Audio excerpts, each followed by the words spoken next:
Hello there, and welcome back to part 2 of episode 10 of Teammate Collision Podcast, the GP Rejects podcast here on GP Rejects. I am Jeremy Scott, and we are back to finish off our 2003 Formula 1 season review. I am sitting here in slightly sunnier Helsinki than last time, 2 weeks later, and Lennart is reporting from the smouldering ruins of his former apartment complex. Are you live with us, Lennart?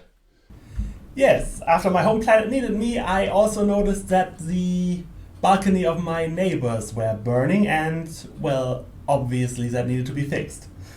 Sooner rather than later. And that's why the last podcast was interrupted rather suddenly, as you will remember. You've always been one for dramatic effect, I'll say that, Leonard. It gave our audience wanting something more, and who are we to deny them? Indeed, and it is also proof that our podcast is literally lit. Okay, you got me with that one. So, in our last podcast, we went on for an hour and a half and somehow only got through half of the drivers of 2003. So, I understand, Laird, that you have prepared us a method so that we can get through the rest of the season, the rest of the talking points, and to our Rejects of the Year podium a little bit more quickly. What have you got in store for us? Well, we have a not so new invention, the hashtag GPR Sprint, where we will first talk about the drivers we haven't talked about that, well, if I were mean, I would say are actually important, but I am not mean, so I will say contributed more to the main talking points of the season. Then we will go through the other talking points of the 2003 season, talk about the big stories in that year and how we see them and how they affected things throughout the year. And after that, we will give our glorious Reject of the Year podiums individually. And then the aforementioned hashtag GPR Sprint is going to come into effect, and we are going to, or more precisely, Jeremy is going to tell us about the drivers we have not mentioned up to that point in 3 very succinct and efficient words.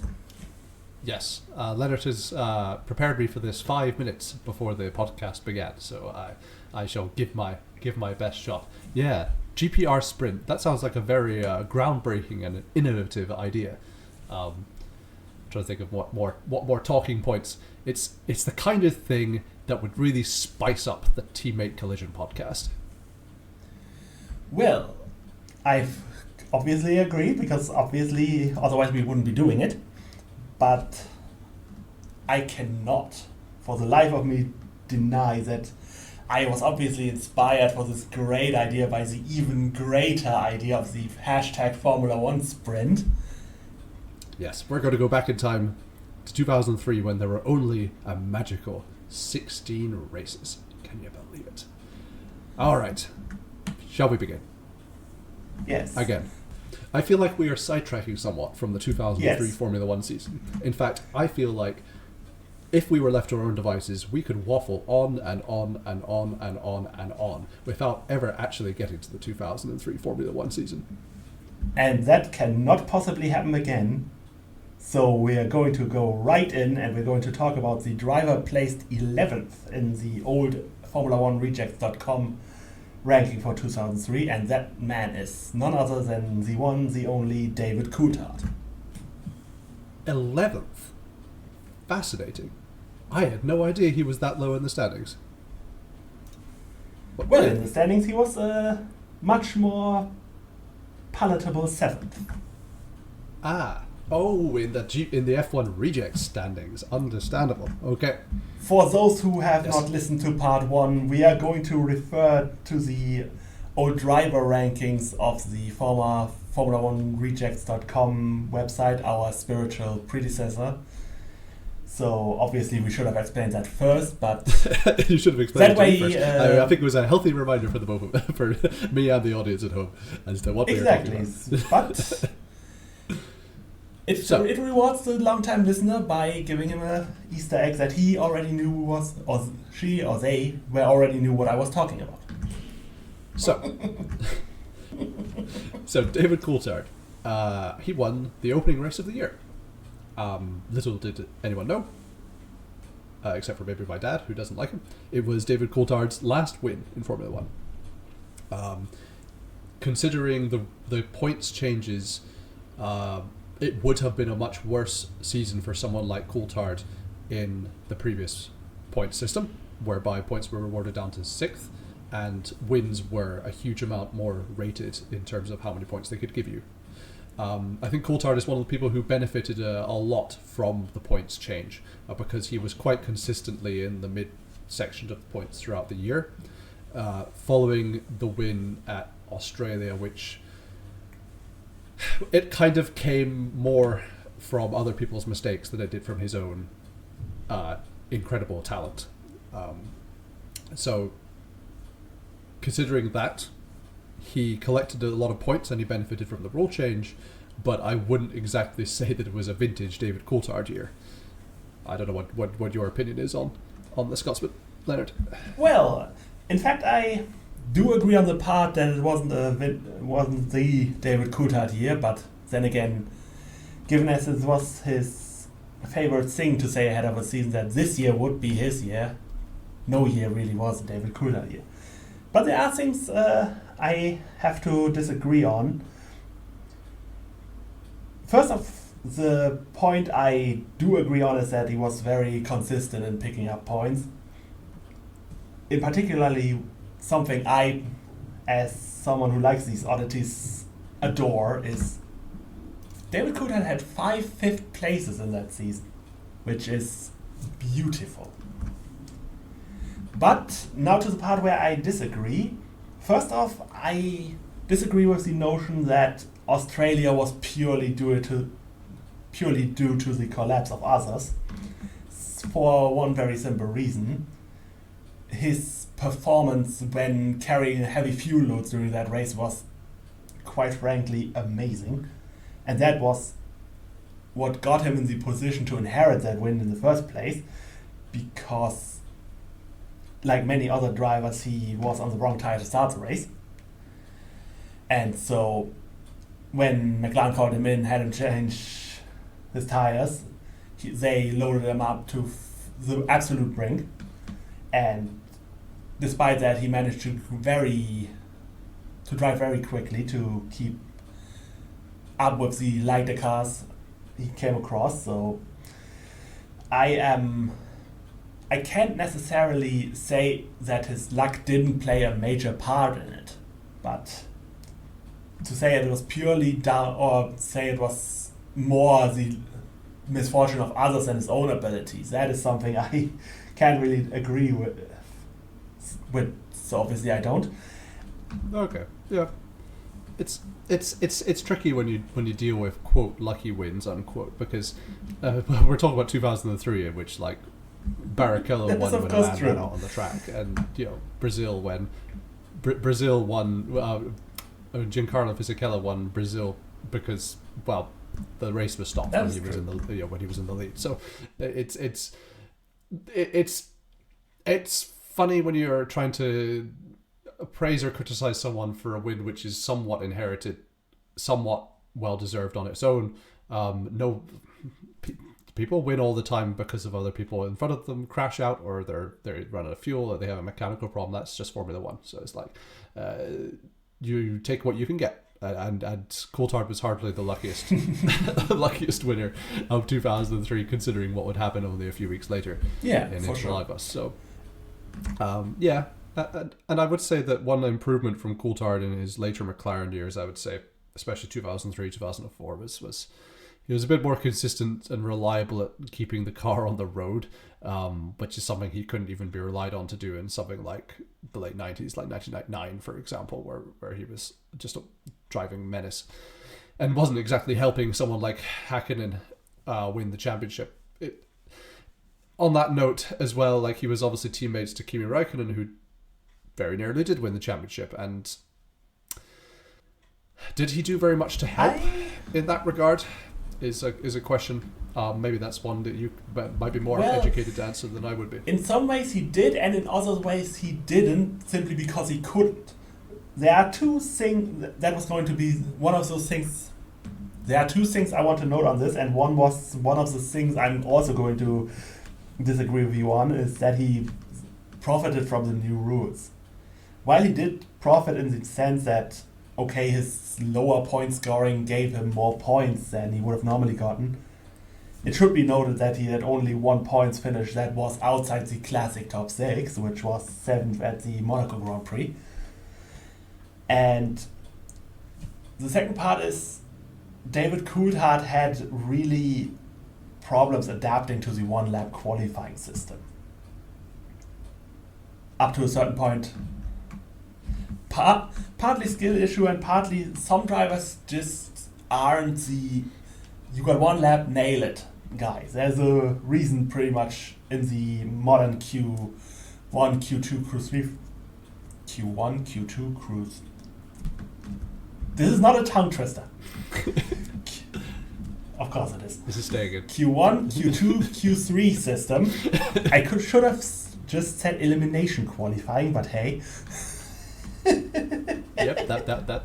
I wanted to help you, but I was. It was too amusing. I just couldn't. Sorry. Well, I wasn't able. Anyway, the point is, there's a reason, even in that system, pretty much all teams go at least for 2 laps in that period, because it takes a very special skill set to be able to nail in a pole with only one and precisely one shot. And David Coulthard just was not one of those guys.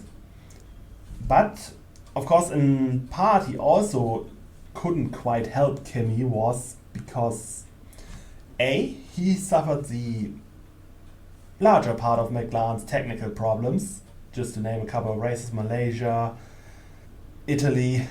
I think he also had a technical problem at the United States Grand Prix, but I'm not sure. He could have spun off.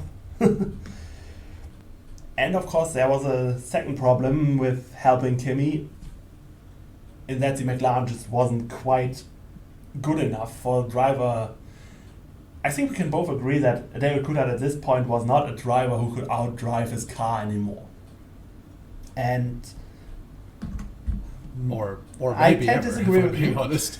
And the thing is, in Red Bull he had a very very good 2005 where he was absolutely at one with the machinery that he was given. But I can't. I'm not sure I could agree, except for maybe 1997, with any other season that Coulthard really outdrove the machineries. And of course, given as his potential. teammates in 2005 were Christian Klein and the very raw Vitattonio Liuzzi, it's also hard to say how good the Red Bull actually was versus where David Coulthard took it.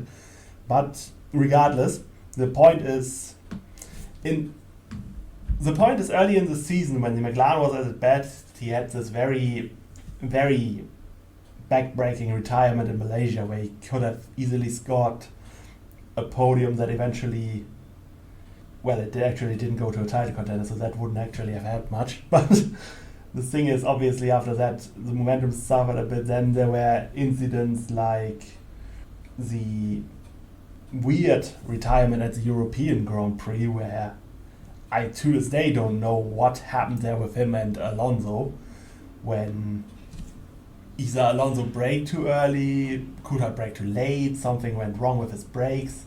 I don't actually know what happened there. And of course another retirement came late in Italy, as I mentioned before. Yeah, but speaking of regardless, it's like it's a situation whereby I agree that retirements which you can't help don't mean you can't help Kimi dump the Ferraris down the points with his own positions or even hold them up during the races. But at the end of the day, if you're using like Italy or US as examples, the argument could still be had that like by that point he wasn't in the title fight himself, and that he hadn't built up the points necessary. Like it's a kind of a revolving argument, I think, between his ability and the circumstances he was given. But I'm still not all that convinced. Yeah, in some ways you could say he should have done more. He could have done more to help Kimi, but on the other hand, I just don't think the McLaren was that good. So in a way you could argue, well, in a way it's a question, do you want to reward Kimi for a way out driving car that only really was that world championship top level near the start of the season, or do you want to criticize Coulthard for not taking a car that was apparently world championship contention and in a way that helped his unofficial number one driver? So it's a question of how you judge the McLaren, I say. Yeah, it's back. Yeah, it's back to the teammates again, isn't it? It's what we talked about with Rosberg, and it's what we talked about with Maldonado and Senna. It's like sometimes you really only have sometimes you really only have the competition with your teammate as a yardstick, and well, Coulthard failed on that measure, but I agree. It's like one thing for me about 2003 is as well is like it doesn't have the intrigue that Ralf Schumacher does, for example, it being what we said was the last vintage year of Ralf Schumacher, because Coulthard had a renaissance of a kind in 2005, a year many would maybe even consider to be his strongest, but 2003 kind of, it goes down as being his last win, and that his last, how should I say, his last shot maybe at ever getting close to the title, and from there he maybe accepted his position from 2004 onwards as a I don't want to say has been. There must be a kinder way of saying, like he's a former, he became a former championship contender, but was no longer touted as yeah. 2003 was the last year that he could have said this is my year. As we said in the first part, the same applied to Ralf Schumacher, where that year, that 2003 was the last one where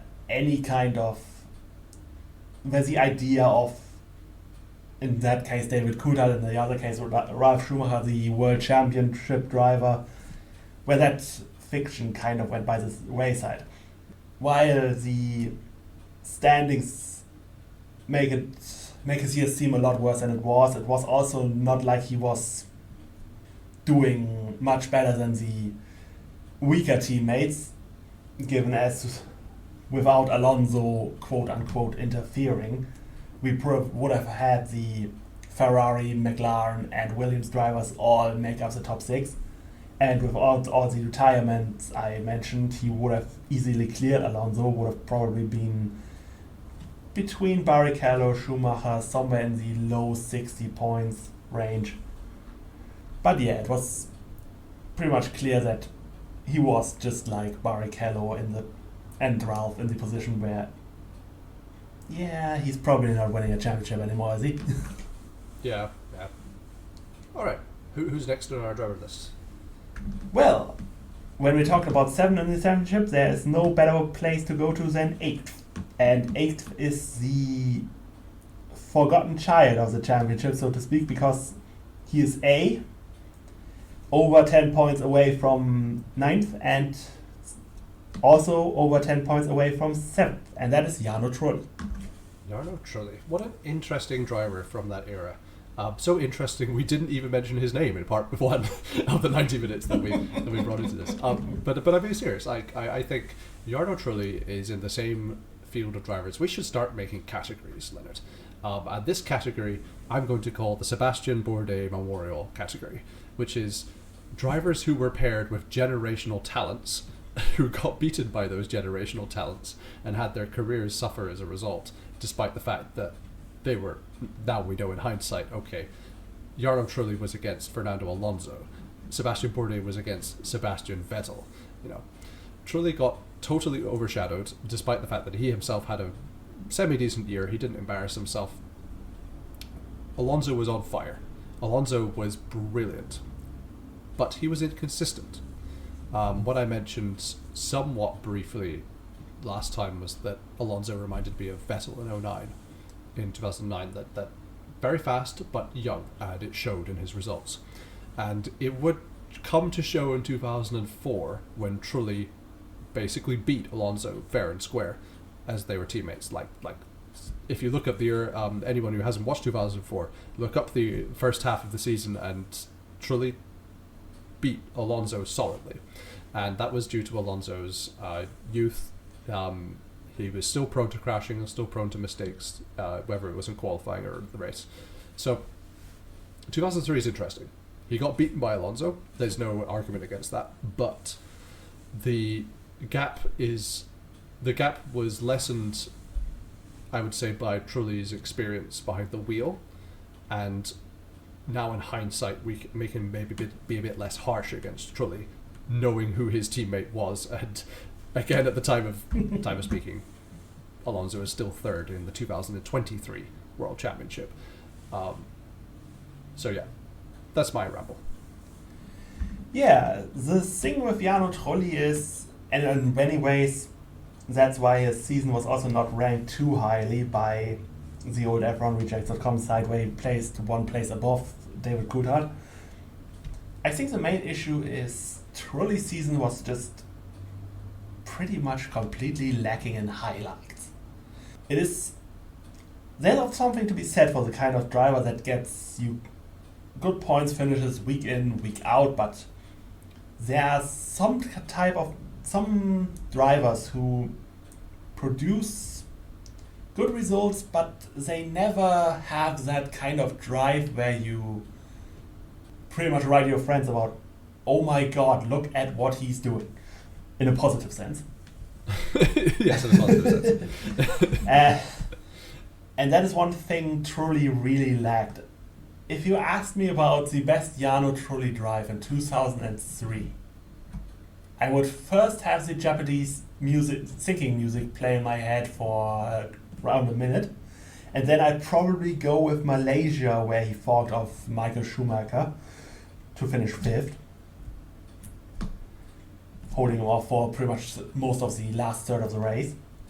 But that was the race where Fernando Alonso had his first pole, got his first podium, and that pretty much creates that entire narrative thread that I think in many ways damaged his reputation, and along with the intra-team shenanigans and Briatore's usual brilliance, led to his eventual termination in 2004. The fact that his only podium of the entire year came when Michael Schumacher had a late puncture at the 2003 German Grand Prix, somewhat is inherited, in a way telling. And Alonso only had 4 podiums, but all of those podiums were big narrative stories. Obviously the one in Malaysia, where he came from pole, where he was a genuine win contender in the second race for Renault.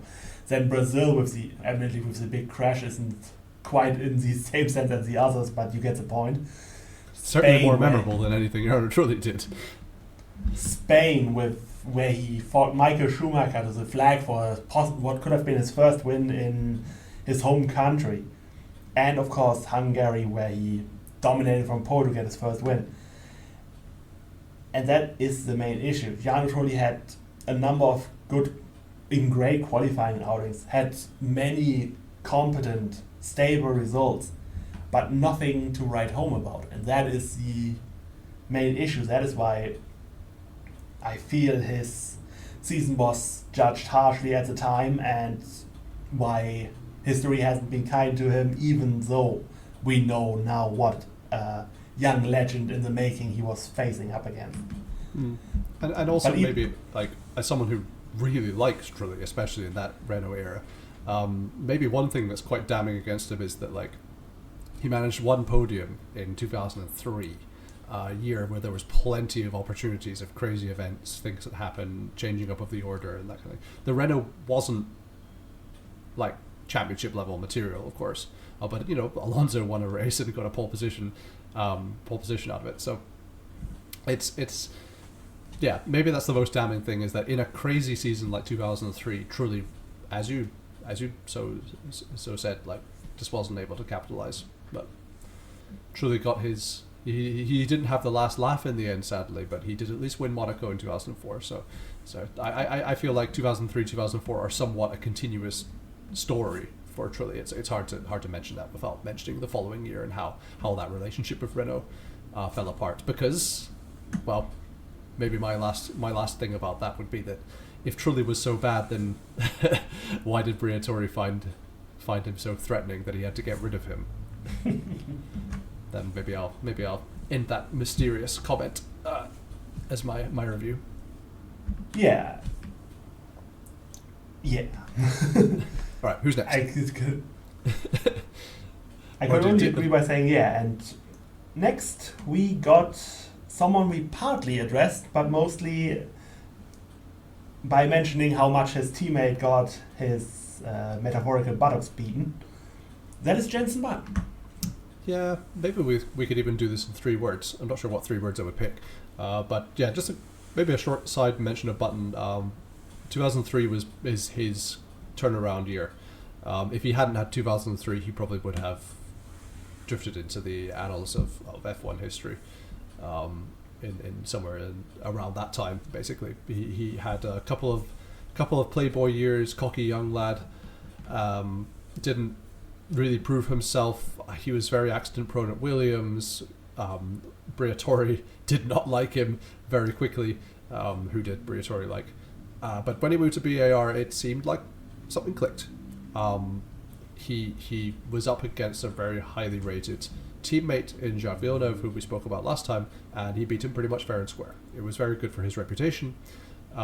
He finished 9th in the championship, which was, well, only 2 places behind David Coulthard, who was for 5 years the number 1 British star of Formula One. So yeah, a good comeback season for Button. It paved the way for his next few seasons, and well, it was his first season with the team which he would win the championship with in 2009. So there's that as well. Yeah, but if the only thing I want to note to that is, imagine telling Button and Villeneuve at the start of that season that team they're driving for is going to be a championship operation relatively soon, and then let them just figure out between each other, okay, who's going to be the one profiting from this. This is just a funny image I had in my head. That would be a wonderful, horribly teasing thing to do, to go back in time. This team is going to win, 9 Constructors' Championships and 8 Drivers' Championships? But we won't tell you who's going to win. Bye. I love that idea. If in the unlikely case one of our listeners has a time machine, do feel free to share it with us. We obviously won't change history, we will just do some intra-time trolling. Minor renovation. My 3 words for Jenson Button would be, Jenson, good job. There's my incredibly uninspired 3 words. I assure you the next one will be much better. This is all just practice for sprint. That was the first lap, was it? Not a very convincing one. The formation lap, let's put it that way. Shall we continue? All right. I didn't get your opinion of Button. Sorry, I didn't even ask you, Lennart. What did you have anything to add for Button? Well, I partly said my piece on him in the first part. He just completely dominated Jacques Villeneuve, which I don't even want to say at the time was still impressive.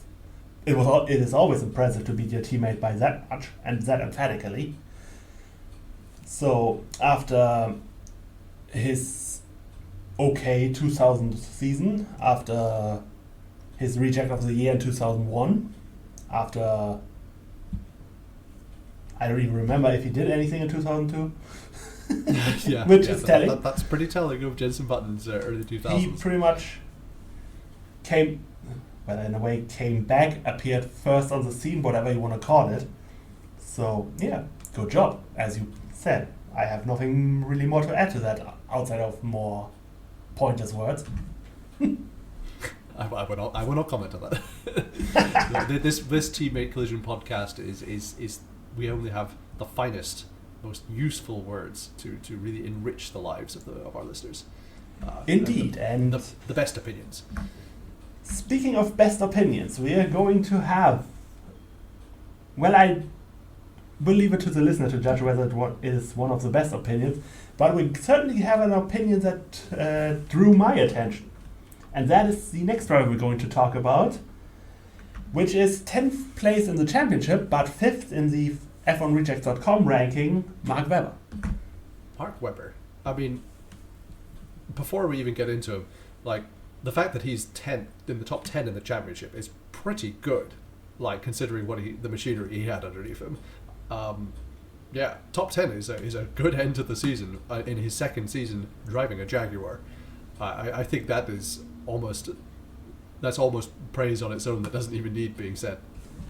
Yeah, so at some point results speak for themselves, and obviously with Mark Webber it's always a shame for him personally and his personal success that especially early in his career there were no points for Saturday.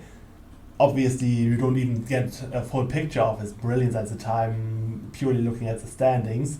There was after all a reason Webber had a reputation as one of the very best qualifiers in the sport before Sebastian Vettel came along and kind of ruined that, but who's counting? And so, yeah, brilliant season. There was a reason his teammate Pizzonia, as we mentioned in part 1, was pretty much on the chopping block from Imola onwards. And even the one that would eventually replace Pizzonia, Wilson, was out-qualified 0-5 in the 5 races they had together, so that's that. Yeah. I don't really have a huge amount to add to that. But Webber is anyone looking at the standings of 2003 will be able to tell you that Webber was a huge inheritor of the 2003 point system. In 2003 point system, he earned 17 points. Previous year, he would have earned 3. Yeah. So perhaps that is one of the reasons why he was in the top 10. His consistency in finishing, especially the middle half of the season, was rewarded with his final grid position, with his final standings position. And I guess I'm trying to distill this down to 3 words. Not just Saturday. No. That is good. I love it. Yeah, it's all right. It'll do. He was a qualifying master, but his final position in the championship, equal to Jenson Button, I should mention, was proof that it wasn't just Saturday. All right, then. I have nothing more to say to add what you said, because I said my piece already. So let's look. Who else is really worth going into detail on in the standings? There we go. The last driver in the top 10 of old Formula 1 Rejects.com and the driver who ended up placing 13th in the standings, Brazilian rookie Cristiano da Mata. This might be the most interesting and perhaps most controversial of our discussion points. Cristiano da Mata came from kart originally. He just won the championship. He was the defending kart champion. Moved to Formula 1. Joined Toyota of all the teams. And finished 13th. 10 points. Does anyone else remember anything about Cristiano da Mata? Perhaps with the benefit of hindsight, and with the passing of time, it's hard to think very much about Cristiano da Mata, what impact he made on Formula 1, if any. If I'm being honest and I'm being incredibly harsh, I would say he would win my Most Anonymous Driver of the Year award. In a crazy year, which had a lot of stuff going on, I would still probably give him my Most Anonymous Driver of the Year award. But you have watched the season more closely and much more recently than I have, Leonard, so maybe you could give a more informed rebuttal to that. Why did GNOC give him such a high rating? Well, bluntly speaking, because he was very good on Sundays. The thing is, in particular, early in the season, Toyota had a lot of bad luck with reliability and technical issues, so they didn't even score as many points as they could have, and yet still, Cristiano da Mata comes in, scores 10 points. in the car that was pretty much, if the Minardi didn't exist, would have been the worst the season beforehand.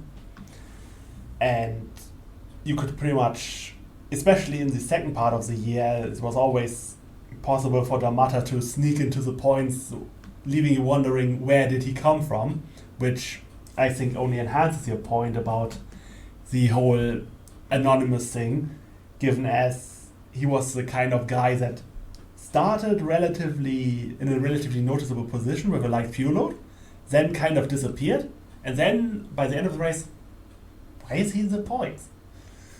Which obviously is a good thing, especially for a rookie, since as we all know, rookie drivers tend to be more noticeable in negative ways, which draw attention to themselves. Which D'Amata did, I think, once at the Australian Grand Prix, where he was caught up by the early wet spots.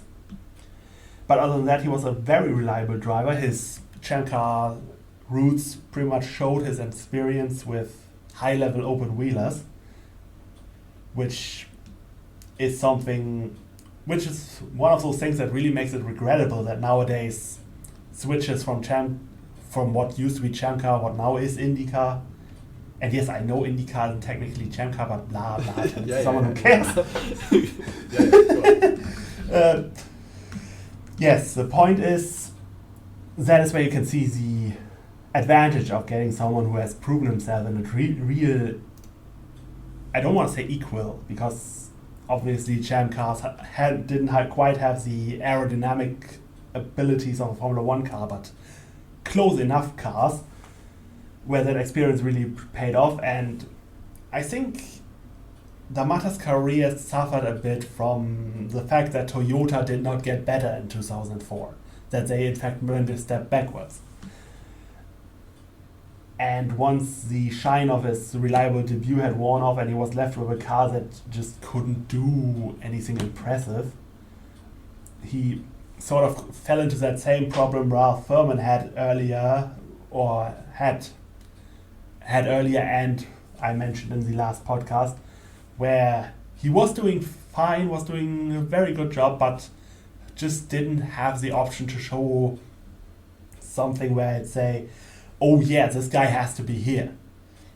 Especially for Toyota, who, as we know, rolled out the big bucks to get a quote-unquote star lineup for 2005 onwards.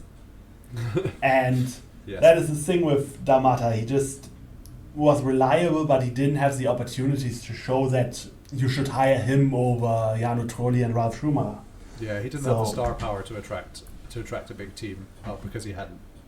Yeah, he hadn't built enough star power within Formula One, and that's often how it works. I remember the same thing was with the Bourdais profile when I wrote about Sebastian Bourdais. That was the issue. It's just like he went from being a superstar in the States to going to Formula One, which quite frankly is very Eurocentric and quite dismissive of American racing, and it makes it very easy for someone sitting in their chair to dismiss someone like Cristiano D'Amato as being anonymous and no one cares about them because I don't have the experience of his star power, so to speak. I'm not concentrating on him when I'm watching the race, and people like me are the problem.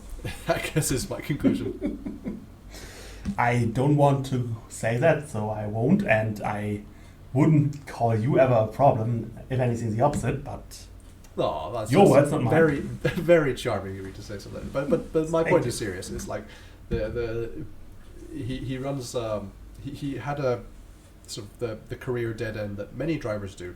They end up in a midfield kind of car. They think they found themselves an opportunity. Maybe it's the only opportunity they had, and their career just dies a death because they get stuck in anonymity.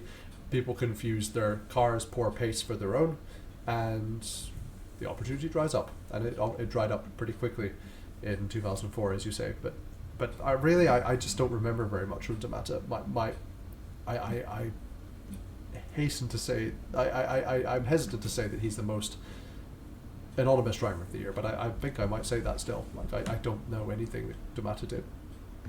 Well, we're going to go through the other candidates when we later do the full #GPR sprint. But before we get to the general talking points of the 2003 seasons, we have one more driver we must address. Yes. the one, the only, the exact opposite of anonymous, Takuma Sato. Takuma Sato, the least anonymous driver, because he didn't drive for 15 of the 16 races in 2003. Please tell me what you think of Takuma Sato's 2003 season.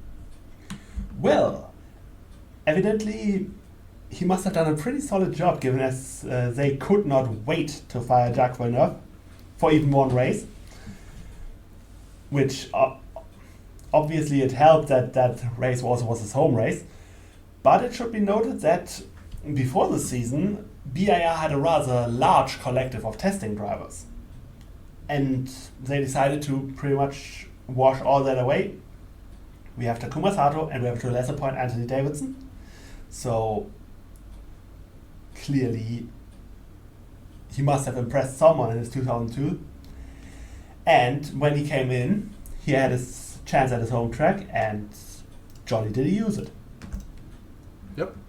He joins a very bizarre list of Japanese drivers being subbed in very late in a season. Along with Kamui Kobayashi, making making their debuts, but in this case he had already driven a year before Takuma Sato had. But yeah, there's a strange thing of Japanese drivers being subbed in the last race, as Kazuki Nakajima did as well, and Hideki Noda was also subbed about 2 races from the end.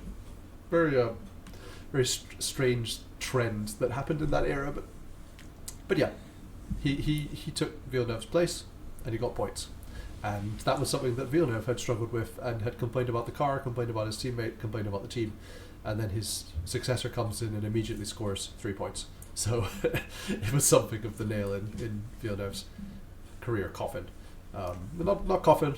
He was still doing his best to break out of it and extend his life support, as this metaphor gets all twisted and confused.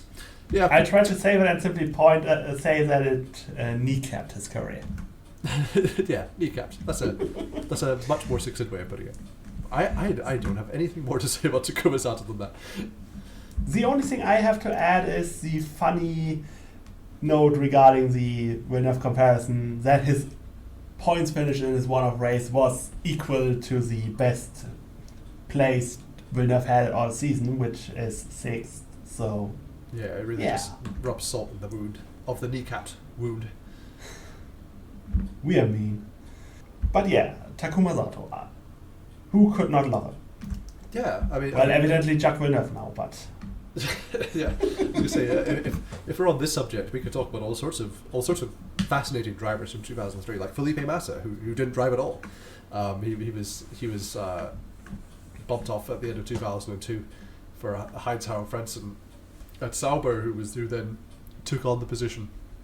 Maybe we'll probably get to the latter in a minute, but yeah, like Felipe Massa is almost notable in his absence from the season, because he, much like Alonso, for different reasons, was not on the grid in after his first year. Yeah, it is. Though it is fascinating that both Alonso and Massa, the eventual teammates, and both of which would end up championship contenders, did go that particular route of driving a year for, well, Sauber wasn't a back marker in 2002, but you get the point. A not contender, let's put it that way. Then went off for a year. Okay, there's a minor difference. Alonso then returned to a car that could win races in the right circumstances. Massa returned to Sauber. But obviously, we don't want to take away from the 2004 retrospective, but Felipe Massa did a pretty solid job that year. So I could say with some certainty that it will be a while before we get to the motivation to do a 2004 representative. I think the listeners at home can be safe assured that this is all they're getting. And it does. Of course, nowadays it's not quite possible to replicate that, simply because there is nowhere near as much testing as there used to be back in the day. Exactly, yeah. But it's quite representative of its time, isn't it? It does point to the advantage in terms of maturity you can get even in a year where you not spend racing, as long as you are in the operational reach of a higher tier team. So just consideration, especially when we're talking about drivers like, say, to go forward 20 years, like Felipe Drugovich, who some fans were somewhat displeased didn't get a Formula 1 drive on the grid this year, but he is working with Aston Martin, who, as we've mentioned earlier, has the third place driver in the current standings. So, yeah, that's just a lesson worth remembering when we're talking about why is this young hot talent not getting a drive yet. That there's always a chance simply in gaining maturity and gaining experience in the working of good Formula 1 teams. So, just a lesson in patience, so to speak.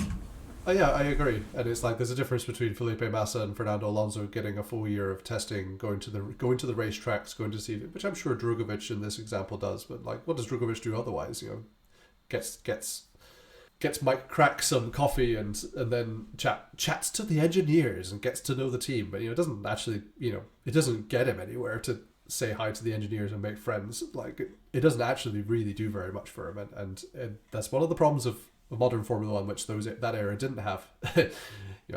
Having infinite money was a big difference, but that nowadays Formula 1 simply doesn't know what to do with its surplus drivers.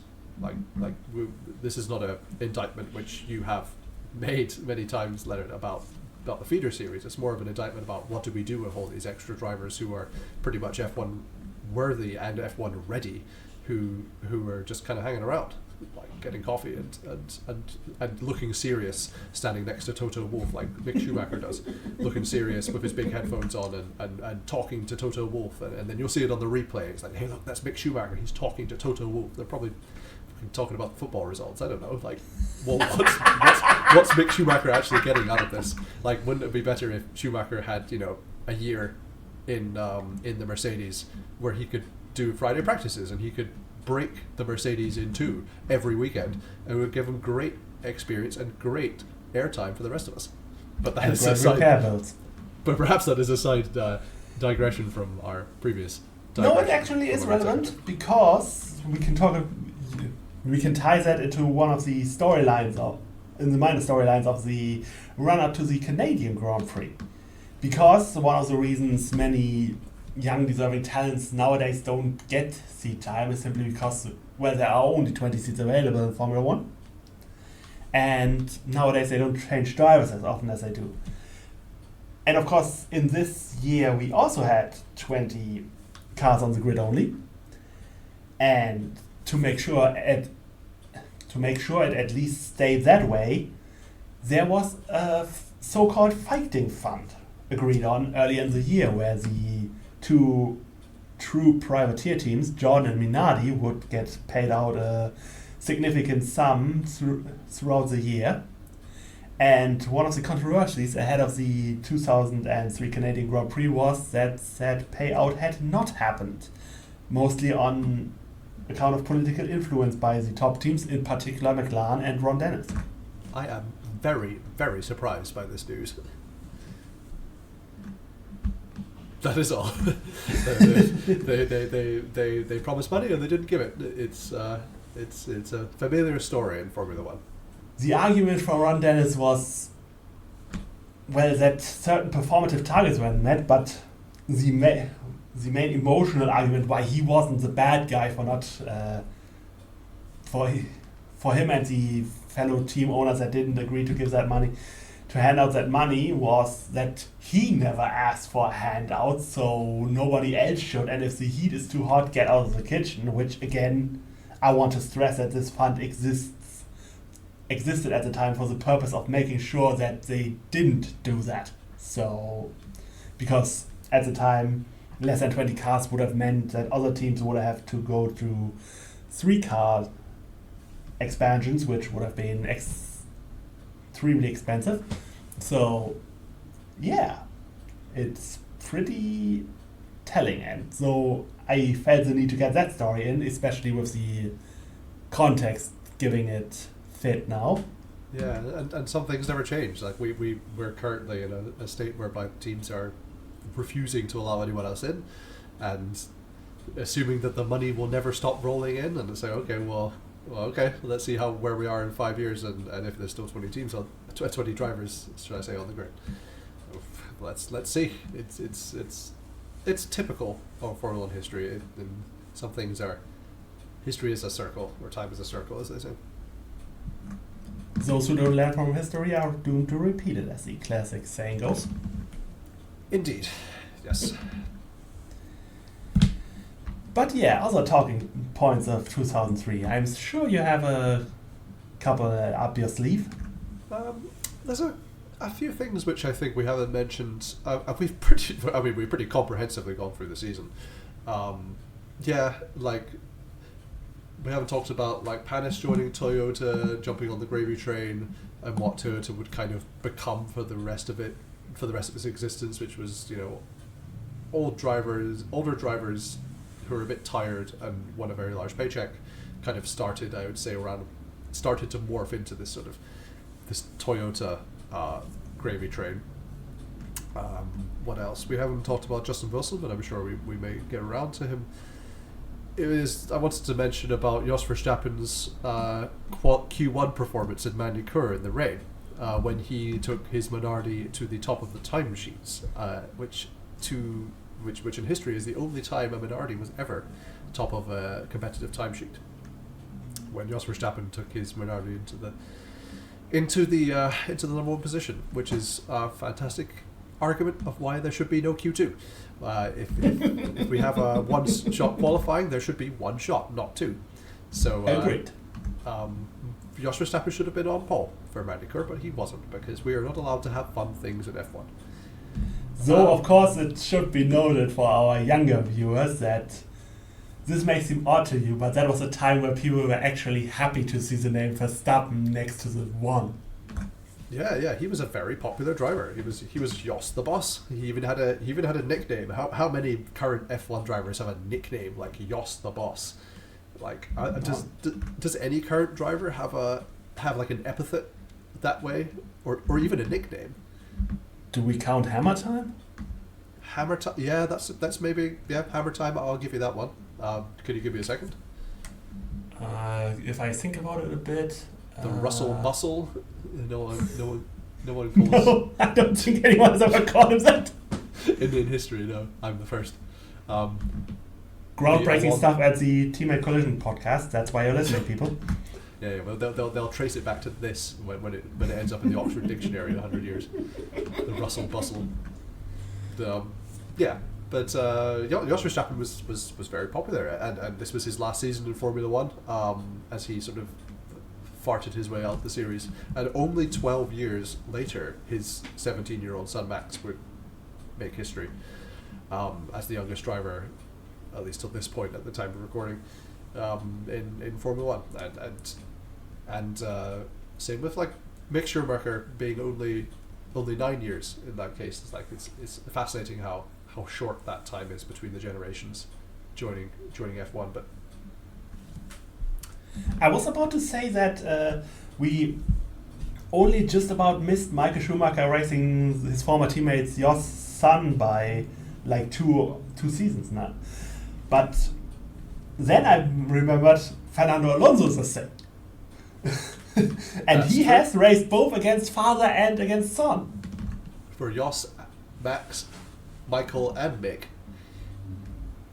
It is absolutely crazy. Did he's also driven? Oh no, Michael, wait, Fernando. Oh no, he didn't race against Jan Magnussen. Sorry, I was trying to connect. Neither Michael nor Fernando have both the Magnussens. Yeah, they were unfortunately just a bit too far apart. Though Michael would have only needed because I was wrong earlier, Michael would have actually needed to stay on for 3 more seasons to get Max.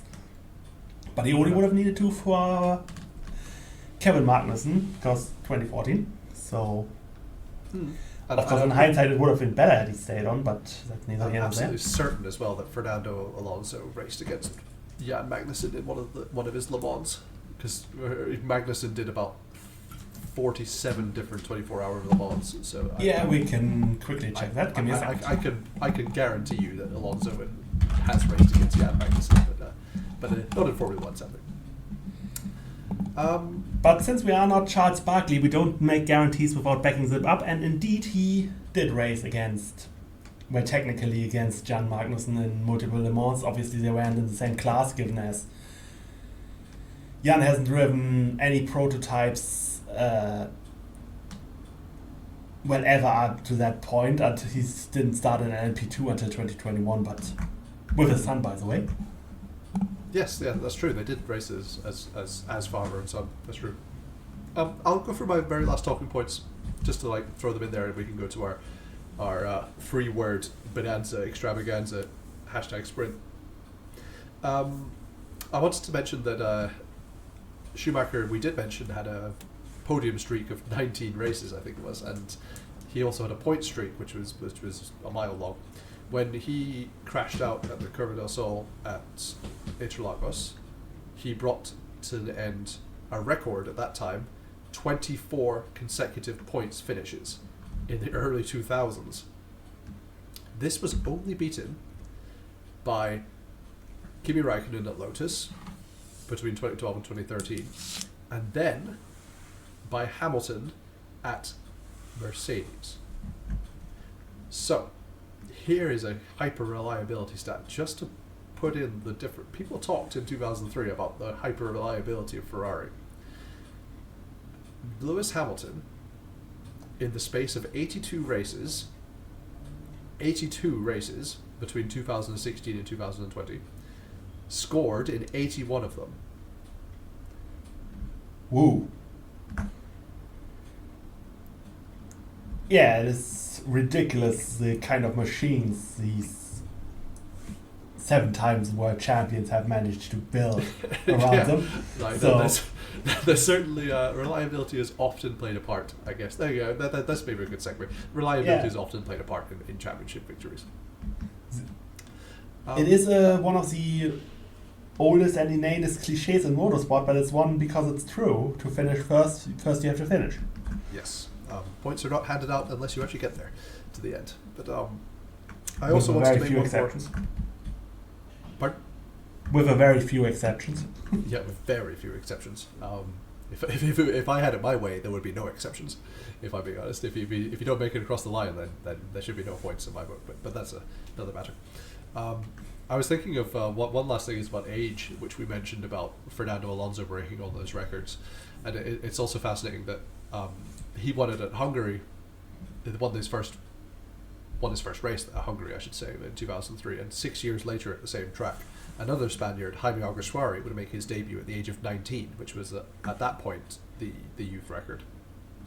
And Alguersuari would have 2.5 seasons of Formula 1 and be fired at the age of 21. So by the time he was 21, he had already done something along the lines of about 50 races in Formula 1, whereas Fernando Alonso, only less than a decade earlier, was breaking the age records at the age of 22 for winning in so few races. And it's interesting how quickly Formula 1 has expanded the number of races, how the ages have gone down so quickly in terms of starting and also ending your career rates. It's just, I find it fascinating that someone like Alguersuari, who drove 50 races, was retired by 21, which was basically when Alonso's career was kind of getting started. Yes, in particular the late 2000s and the early 2010s were a time of radicalization in many aspects of Formula 1. The youth, the calendar sizes, pretty much everything went a bit crazy. One could make the argument that this was a rush development in response to developments that had happened in other sports much earlier, so it's pretty much just a dam trying to hold back a flood where it would eventually break through. But it is, as you said, truly crazy stuff. Yeah, especially when you then look at how long the drivers last, the really good ones last. It's just, in a way, crazy. Yeah, most of my talking points about 2003 were actually about 2009. I can actually add one more quick one for the actual 2003 season. Because there were a couple of points where you talked about the chaotic nature of the season, which is true, but there's one interesting thing to note. For all the chaos, there were only 2 podiums all season that were not occupied by drivers of one of the top 4 teams. And that was the Fisichella fluke win at Brazil and the Heinz-Harald Frentzen podium out of nowhere at Indianapolis. So it is very fascinating to see how a perception of a season is altered just by how competitive the very top is. Yep. 2003 was a classic. 2003 is one of the best seasons I've ever watched. I feel like I haven't even mentioned I feel like I haven't seen the wood from the trees. Like, I should point out to our audience that if you haven't seen 2003 and you want to watch an old season, watch that one. Like, it's brilliant. Like the competition between the top teams, as Larry mentioned, the top teams changed almost every weekend as to who was fastest. There were so many more variables. There were the tires as much as there was the fuel. It's a different era, and one that's somewhat sadly missed when we have had so many seasons of Mercedes dominance, which is now kind of being replaced by Red Bull dominance. Like we had that one Hamilton Verstappen year, which was really a two driver championship, which ended so not right. which ended sourly anyway, for many people, and it's seasons like 2003 which are really make being a Formula One fan so wonderful. Like, indeed, but yeah, indeed, but the point I was getting at is that it's really just because, quote unquote, just like really big air quotes, because there was a lot of variety between the best 3 teams. Because the stat I mentioned earlier, with only 2 podiums going to drivers who were not with top 4 teams, that is the exact same amount as the 2015 season. So, and let's just say the 2015 season is not a popular one with Formula One fans, at least in our community. No. So, yeah, that just tells you how much parity matters in terms of an entertainment product, even if it's only in a closed circle between the top. Yeah, 2007 is the same. Like, literally only 2 teams won races, and basically only 2 teams got almost every podium that year. But people still, not me, but many people do think 2007 is a classic season of racing. I am one of them. Because it was a 2-team championship, and even just having a 2-team championship in which there's not one obvious, especially in that case, there wasn't just one obvious championship contender from each team. In 2003, you had effectively 3 championship contenders, being Schumacher, Raikkonen, and Montoya. I don't think anyone would truly think that someone like Barrichello or someone like Coulthard really was in the running. But even 3 championship contenders, it really does like triple the excitement of a season to have that many contenders. And it's something like 2010. For example, got right. Even though the season wasn't actually all that interesting in terms of on-track racing, it was the potential of 5 different drivers competing for a championship, which just elevates it above so many other years, which were, even if they were equally processional or equally, as you say, like divided in terms of the teams and the drivers' performances and their abilities, it almost doesn't matter at the end of the day if the championship itself as a concept is competitive and exciting. I again went on another ramble. Shall we head towards the start concluding our review?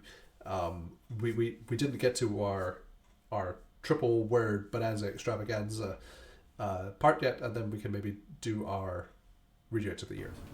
Well, we can do it in any order you like. In the introduction, we said we'd first do the podium and then the 3-word bonanza, but I am very flexible because I am like that.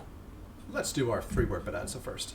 Get it out. All right, then welcome everyone to the hashtag GPR Sprint, where we are going to talk about all the drivers that have not yet been mentioned in detail, and because evidently they don't deserve to be, given how much time we've already used on the 2003 season.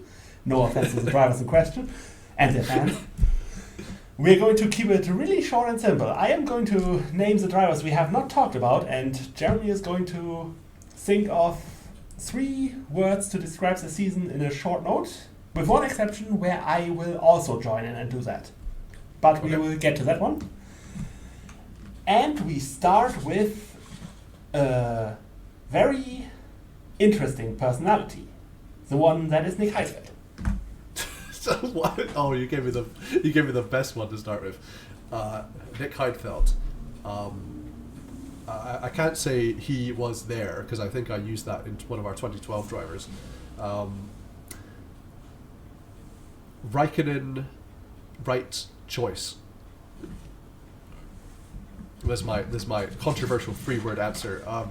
Heidfeld's career kind of had a flop in the early mid-2000s after Raikkonen got the jump to McLaren, and Heidfeld wasn't really even on the pace of Frentzen, who wasn't actually all the best.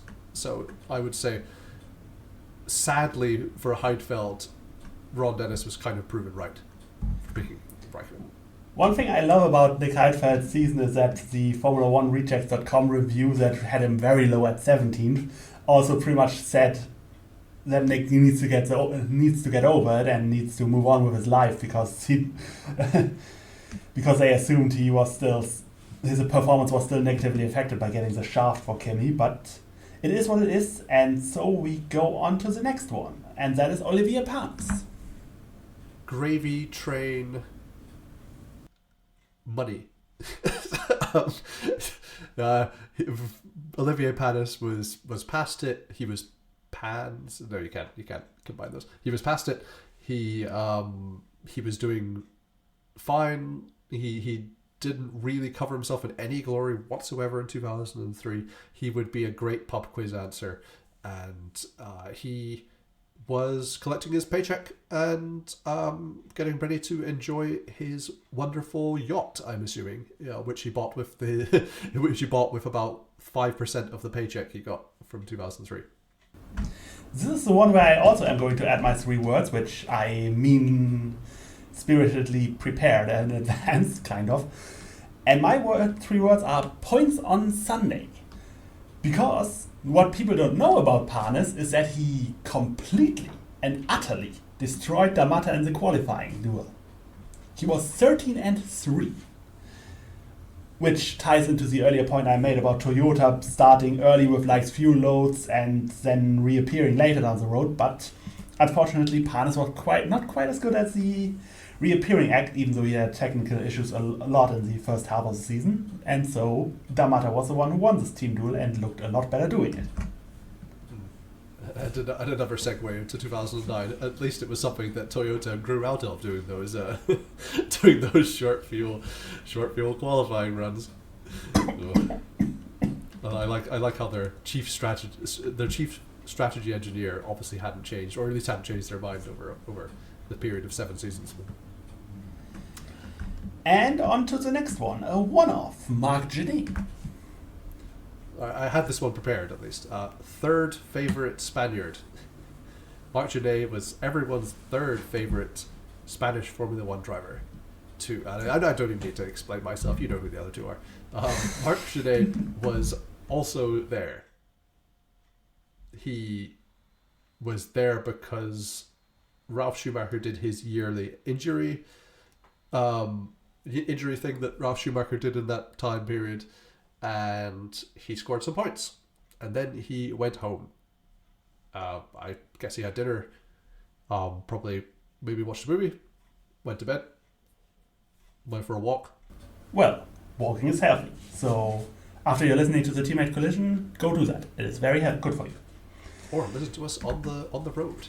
Oh, advanced technology. Sounds good to me. We're maybe not if you're driving. We might it might be dangerous to listen to our tired, expressive voices while you're on the motorway. I did not advise. Yeah, falling asleep on the wheel is dangerous.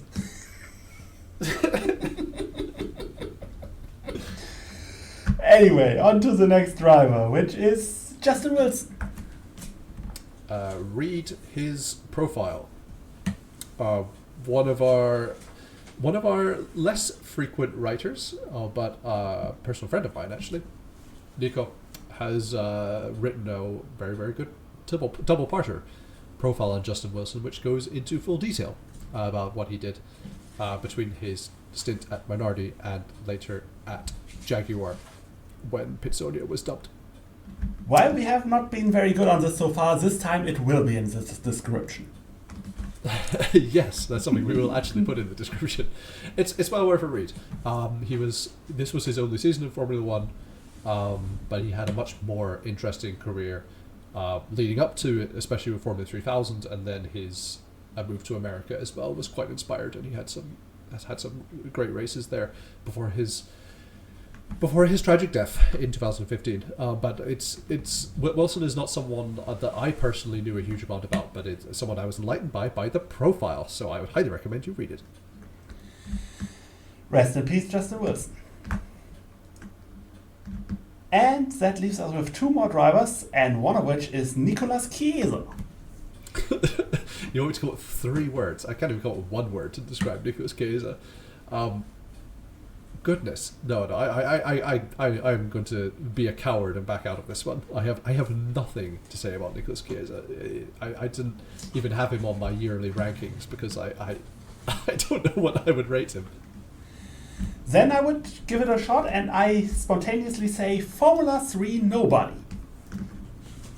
Because, well, bluntly speaking, Chiesa's career before Formula 1 was complimented if you called it anonymous. He appeared in the 2001 British Formula 3 season, one of the more questionable seasons in Feeder Series history. He then appeared in German Formula 3, then I don't even know what he did, before he got picked up by Minardi because, well, Justin Wilson had gone and they needed someone to bring in some money for this desperately money-lacking team. And so, yeah, he was pretty, well, the only word you can say to him is yeah, like, yeah, that was a thing. Björn Wertheim's Spectre. There's my 3 words about Nicholas Kiesa. Brilliant, I love it. I've just remembered he was the guy who beat Björn Wertheim at Monaco because Wertheim, well, watch it on YouTube. It's good. Find out how Nicholas Kiesa won the 2003 Formula 3000 Monaco race. If you haven't seen it before, it's good. I won't ruin it. And last but not least, the one, the only. You see, this is the thing about time machines, is they can be quite, how should I say, inaccurate sometimes. The idea was that they were going to come and burn down your apartment complex after you mentioned his name. Inaccurate time machines, what a tragedy. Oh, I guess maybe the idea was that they would burn it down before you would mention his name, so as to stop you from even doing it. But I am not even going to acknowledge his existence. I don't want to anger the racing gods. I am not so restrained, and so I will leave the final 3 words to myself, and those words are Lord and Savior. Indeed, I can agree with that. All right, that was the. I was going to say let's take a moment of silence, but I think we've gone on maybe long enough. That we can always edit in a moment of silence. Say, yeah, we didn't. I might edit in 2 minutes of silence. I think that's enough. I don't think our listeners will lose patience with us or get annoyed at. When in doubt, we can just add. We can just add a ring bell sound like they do in wrestling, with a ring bell, 10 ring bells. 10 ring bell salute for wrestlers who have recently passed away. No, anyway. That leaves only one last point in our very long and hopefully very enjoyable 2003 retrospective. The new and improved individual reject of the year podiums. Okay. That was not the enthusiastic response I expected. No, that was an okay comma. That was not an okay full stop. This was an okay. My reject of the year podium has 2 people on it.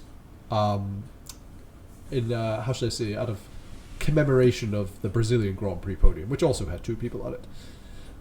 So maybe you could begin with your 3rd place, because my 3rd place is currently empty. Well, my 3rd place goes to Heinz-Harald Frentzen. While you said in the first part, and I don't necessarily disagree with that, that it is perfectly fine for a driver to want to stay in Formula 1 as long as they can. There is one caveat I make to that point, in that they need to have some fire left. Like we mentioned Nico Hülkenberg as an example of that. If you look at his performance in 2023, he's still trying, he's still fighting, given as he is completely beating up Kevin Magnussen in the qualifying battle. Heinz-Harald Frentzen did not do such things.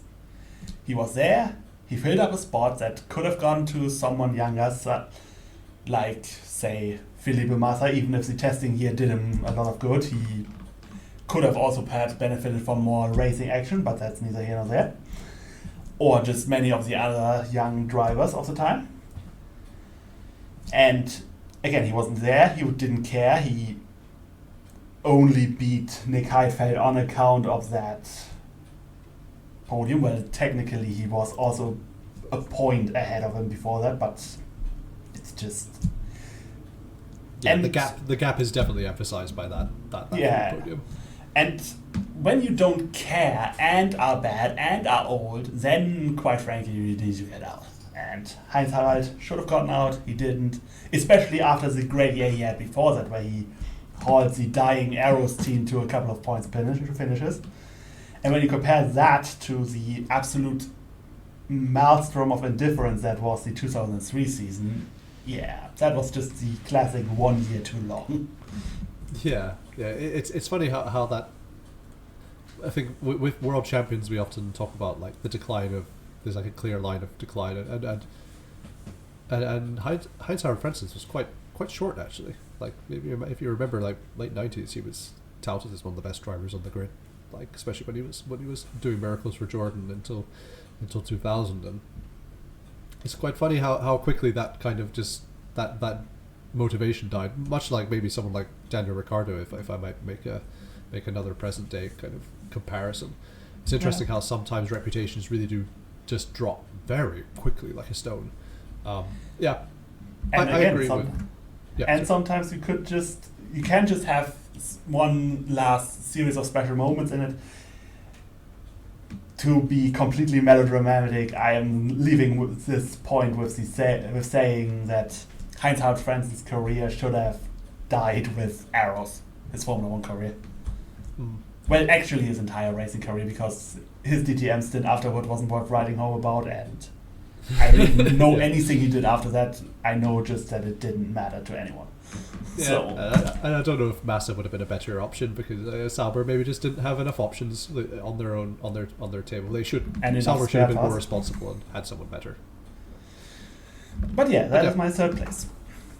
I don't have a 3rd place, as I said, but I guess I could have honorable mention. That's much of what I mentioned in the first part, which is the gimmicks and intrusive rule changes to Formula 1 that happened in 2003. Mosley and Eccleston were absolutely desperate that Schumacher wouldn't win yet again, or at least if he did win, that it would be at least be a little bit close, which is what they got.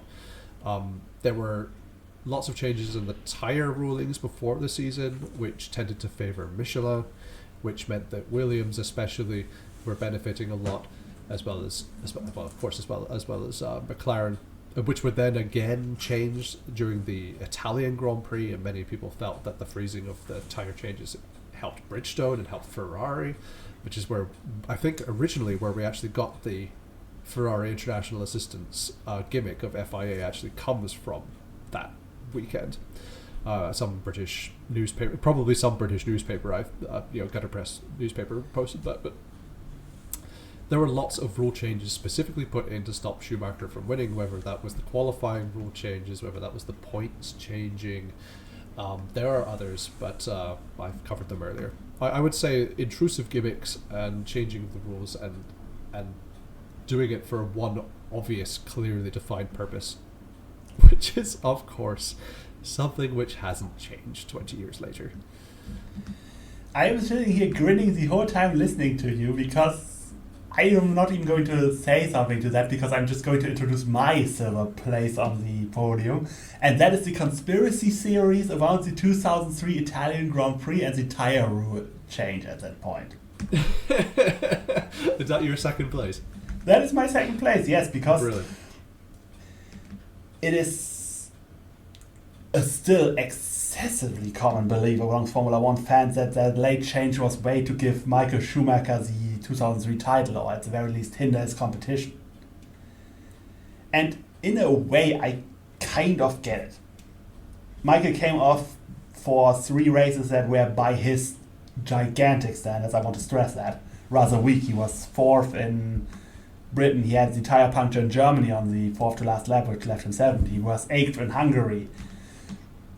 And obviously after these rule changes, he won 2 races in a row. But where were those conspiracy theories when he won 4 out of 5 races early in the year after the off-season had spent... The FIA had spent the entire off-season on finding ways to cripple Ferrari.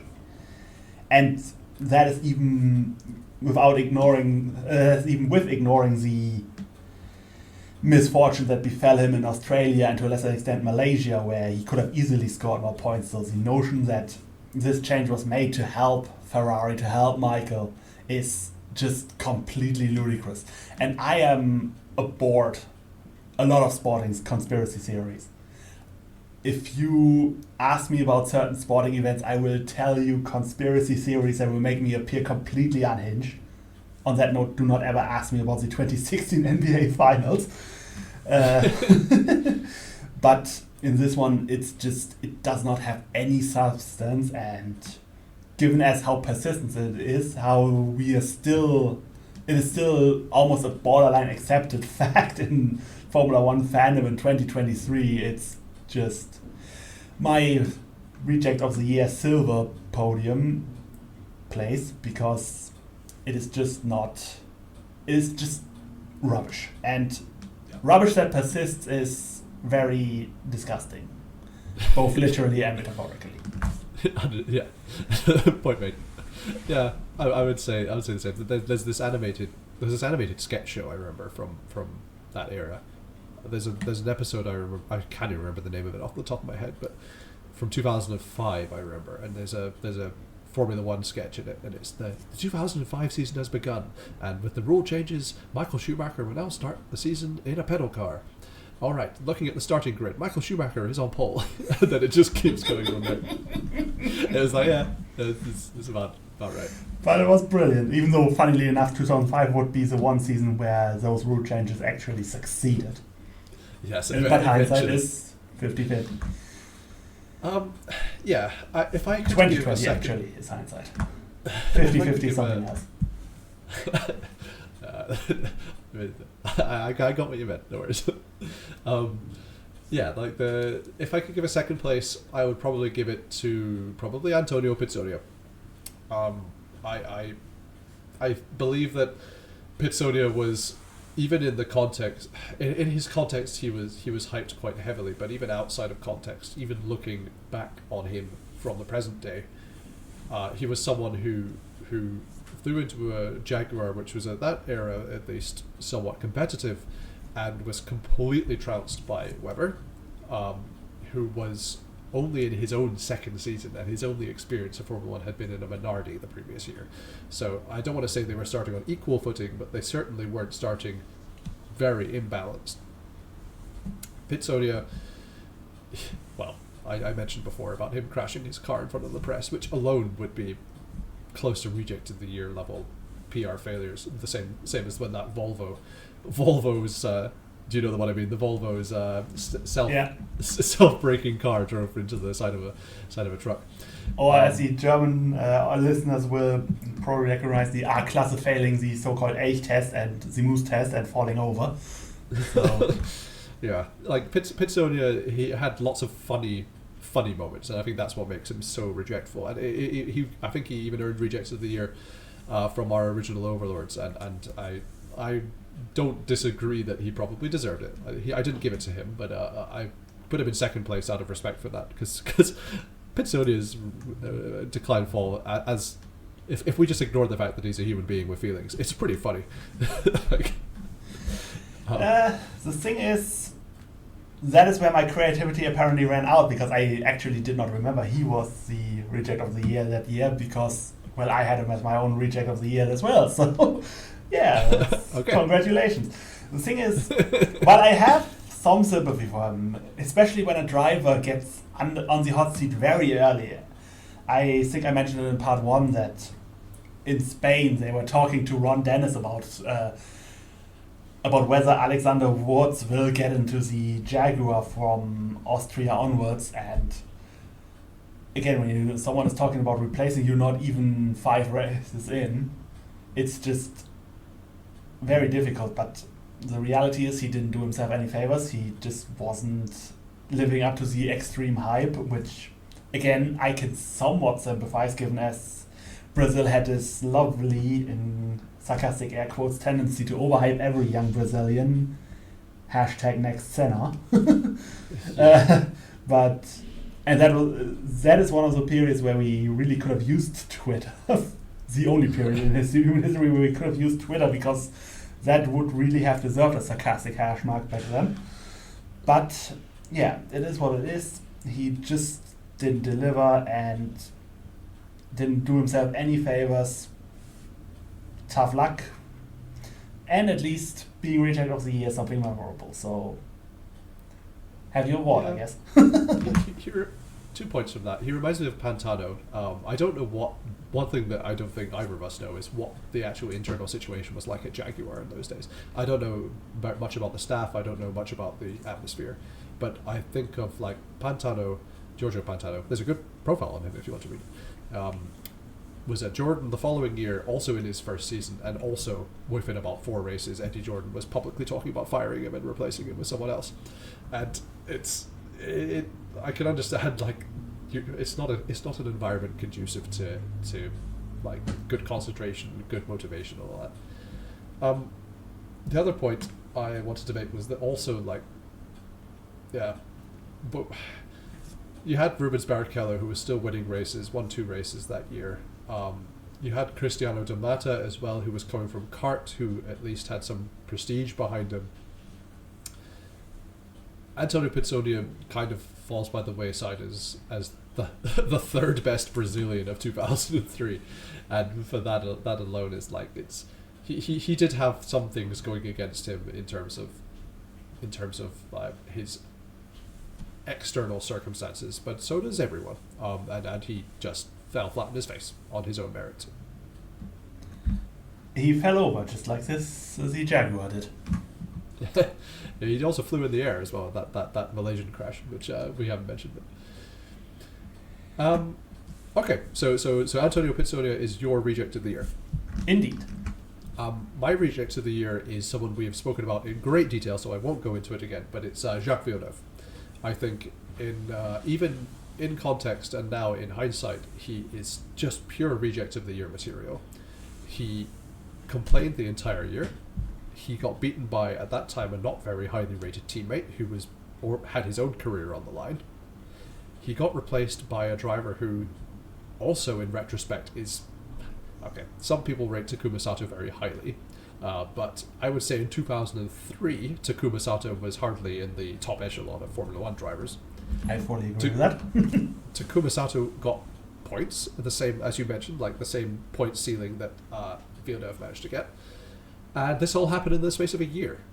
It's like, and this was also the team which Villeneuve himself had helped build to give himself a future championship. It's just like everything from that to me screams rejects of the year. And I'm amazed that Villeneuve didn't win rejects of the year. He got fired from the team he helped to build and win a championship, and the guy who replaced him was not highly rated, and the guy who beat him was not highly rated, and they all had better seasons than he did.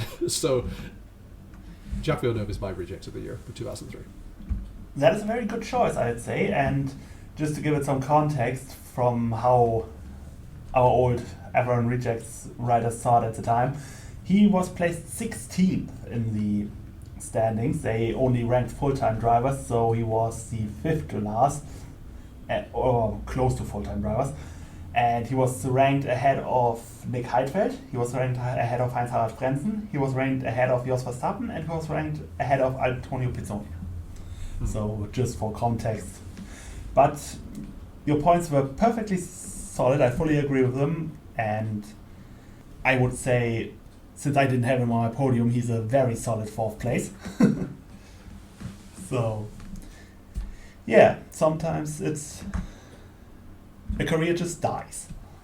Yeah, that's the moment in which Jacques Villeneuve's career morphed into the wonderful 2 decades that we've had from him since.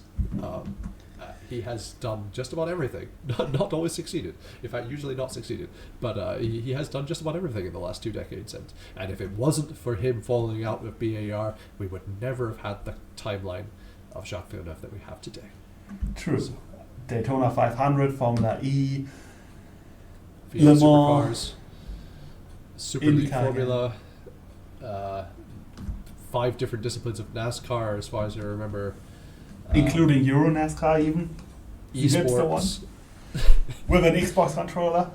yeah. He was winning esports with an Xbox controller, of course. Just to name a few. That's probably about 5% of the series that he's taken part in. He's probably done Le Mans as well. We haven't even mentioned that. Yeah, a few times. Yeah. Almost won it even. Back in the Peugeot days. We are at the end of our podcast. We could close here, but since part 1 came out, Lennart, we got a lot of feedback on your opinion. So I am going to distance myself from this. Your opinion about the start at the German Grand Prix. Do you want to run in fear of your audience and not address it, or do you want to be a man and try to justify yourself from your giant platform of which no one can argue against you because I don't know enough about it? Well, first off, I would advise you against trying to run too far away from that, since you were just as much with me and said that he made a couple of avoidable mistakes, and in the end, the backlash, quote unquote, I don't actually want to make this seem like actual internet drama, because it is very much not. But the thing is, many people disagreed with my assessment of the start of the 2003 German Grand Prix, the start collision, as in some way, if I did imply that it was his fault, as in he caused the accident, then that implication is factually incorrect. If that is what I got across with that, then I obviously need to correct that, because the accident was first and foremost Ralf Schumacher's fault for just pulling in too early. But my point at the time was, when you are, as I've said back in the David Coulthard part, what I perceive to be a competitively weaker car compared to the Williams and the Ferrari, there has to be a certain kind of caution when going into turn 1 and starting a race. Simply because, again, we're talking in racing cliches here, you can't win a race on the first lap, but you can jolly well lose it. And that is what I feel Kimi did in that race. Obviously, it is extremely easy to backseat drive in motorsport, and obviously it's also judging something by its results, which is not the best approach to sports analysis. But in the end, it is these small details that ended up giving Michael Schumacher the championship, and that is the point I was getting to, and that is the point I stand behind. So yeah, obviously I cannot stop people from disagreeing from me, nor do I actually want to, but that should clarify this stance and clear up any confusion. Furious Lennart. And address the controversy. Yeah, furious Lennart addresses controversy by lashing out at own fan base. Yeah. If there was any agreement I made with you about that, I'll definitely edit it out in post. We Yeah, want to point yeah, out that the podcast has already been released. Everyone has heard you implying No. potential agreement. No. I will only say one thing on that, which is that Raikkonen was behind in the championship, and he had this was the fourth or fifth last race before the end of the season. It was long into the season. He was behind in the championship. What he should have done is what Damon Hill used to do, which was drive directly into Schumacher and take him out. Instead, he took out Barrichello instead, which, well, that's your problem. If you'd taken out Schumacher, there wouldn't have been a problem. That is a good suggestion. There was only one problem. The entire incident was caused by Barrichello getting away slowly from the line and leaving in this opening. And the thing is, Michael also got away horribly, which in a way emphasizes my point, because even if he had completely backed out of that scene and would have lost the position to, I think it was Trulli, he still would have been at least 2 cars out of Michael, so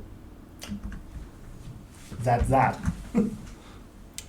I have no more to say on that. I just wanted to bring it up so you could embarrass yourself further and alienate your audience further. I think we are officially, finally done talking about 2003, so we can get back to 2009 in our next episode. We had a debate as to which one we would do first, and 2003 is such a crazy year that I think it was worth talking about, even if we went way longer than we probably should have done. Well, we promise. No, I won't promise. We will try to make the next big season review a little bit shorter and more concise. Though it should be noted that if you are still listening to at this point, we evidently were not too long about the 2003 season, because it fascinates you just as much as it did us. And what can we learn from this, Leonard? People like listening to overlong podcasts. Let's make more of them. Let's make a 6-hour 2004 season review podcast. Then a 12-hour 2015 season memorial podcast.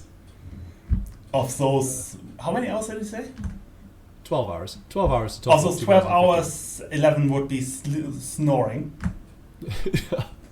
Just leave the microphones on as we get on with the rest of our... Yeah, it could be like sort of a John Lennon, Yoko Ono kind of thing. We could just have this like musique concrète where it's like just the sound of us having dinner, but playing at the same time in different earphones. Yeah, I think we could do an experimental kind of thing about it. But sounds good to me. At home, thank you for listening. I think we are officially now, again, ended this podcast. Thank you for listening. Please do attack Lennart in the comment section for his terrible opinions, which I don't agree with. And let us know who your reject of the year is. Let us know if you disagree with our opinions, but either in hindsight or in their own context. It would be interesting to hear if there's anyone we didn't bring up. Would you like to close for us, Lennart, as you always do? Well, I do want to close with one important lesson. Where teammates are close, teammates collide. Did any teammates collide in 2003? I think they did, but let me quickly check. The secret bonus ending. Teammate collision. Extra. Now featuring 5 alternate endings. Choose your reject of the year. Choose your opinion that you want us to say. If you give us some money, we'll tell you anything. We should establish a Cameo account then. They can pay us to say what they want us to say. Oh, that's a great idea. I don't know why we haven't invested this before. But I don't think we had a teammate collision. We had a teammate kind of pile up where the 2 BARs fucked up the stacking thing, but yeah. No, I think I don't have more to add. 2003 was a rubbish season. There wasn't a single teammate collision.